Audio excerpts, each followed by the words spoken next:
From over-the-top ruffles and eye-popping colors to clashing patterns and weirdly shaped frogs, the 2023 Met Gala was filled with a slew of sartorial nightmares and fashion feels.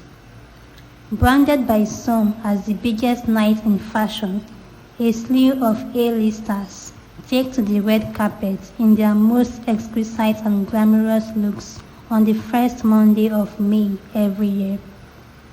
In no order, here are the top 10 worst dressed.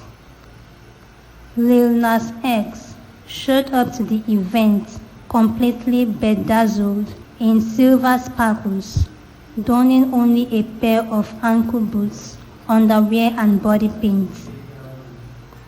Cat vibes. Jared Leto took the Met Gala theme of Karl Lagerfeld, a line of beauty, to a whole new level, dressing up as the late fashion designer's beloved cat. Rachel Brosnahan wore a nearly naked dress that was see-through from the waist up, but it used black jewels to cover her nipples.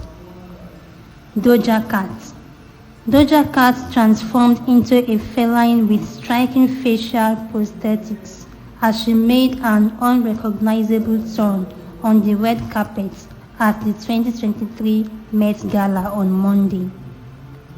Actress and singer Janelle led the worst dressed list at the 2023 Met Gala, opting for a bizarre, nearly naked look.